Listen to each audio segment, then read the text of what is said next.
Media మన చేతిలో ఉంటే మంచిని చెడుగా చూపించవచ్చు, చెడుని మంచిగా చూపించవచ్చు. మన మాట వినేవాళ్ళు ఉంటే మంచిని చెడుగా ప్రచారం చేయొచ్చు, చెడుని మంచిగా ప్రచారం చేయొచ్చు.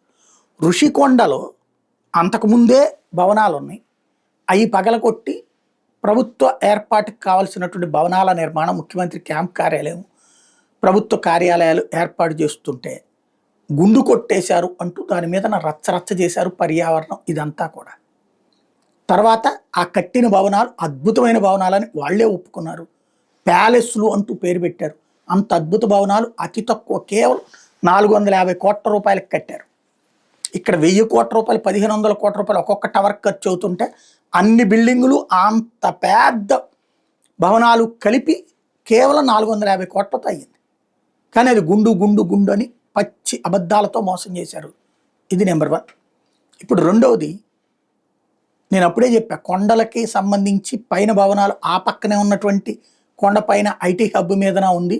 కాకపోతే మీడియా అడ్డదిడ్డంగా రాస్తుంది, పదే పదే ఒక దొంగ మాటల్ని అబద్ధాలు చెప్తూ ఉంటుంది అన్నటువంటి.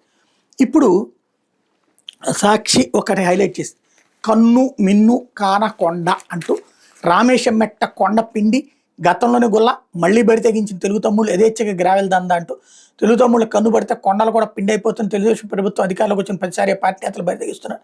టీడీపీ అధికారంలో 2014-19 మధ్య ఉమ్మడి తూర్పుగోదావరి జిల్లా పెద్దాపురం సమీపాన ఏడీబీ రోడ్లోని రామేశం మెట్ట కొండను తెలుగు తమ్ముళ్ళు గుల్ల చేసేశారు. నాడు దాదాపు 3.5 ఏళ్లు ఏకబిగిన రాత్రి పగలు తేడా లేకుండా గ్రావెల్ మాఫియా రాజ్యం వెళ్ళింది. కోర్టు గొలగొట్టింది. ఇంకా మిగిలిన కొండను ఇప్పుడు టీడీపీ నేతలు వారి అనుచరులు దవ్వేస్తున్నారు.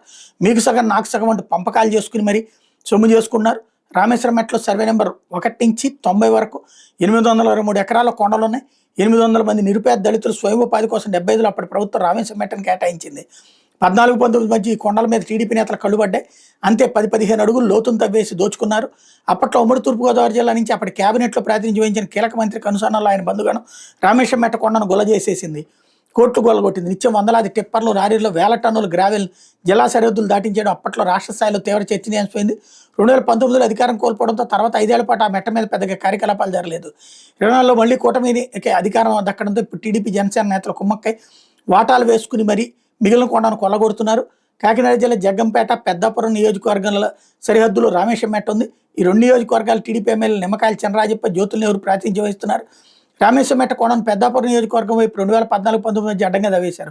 మిగిలిన కొండను ఇప్పుడు తవ్వేస్తున్నారు. కొండకు రెండో వైపు ప్రాంతం జగ్గంపేట నియోజకవర్గం.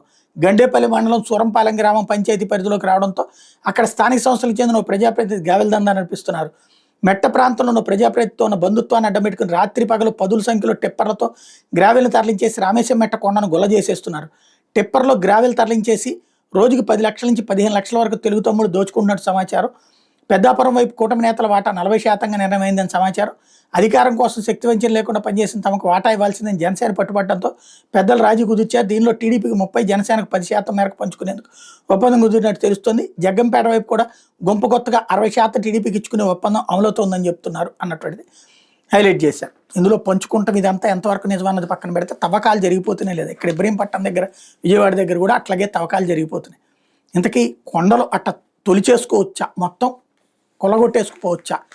మరి ఇక్కడ ఎవరు ఫోటోలు తీసి పర్యావరణ నాశనం అయిపోతుంది, కొండని గుండు చేస్తున్నారు, అసలు కొండనే మింగేస్తున్నారు అని రాయరు అనుకుంటా.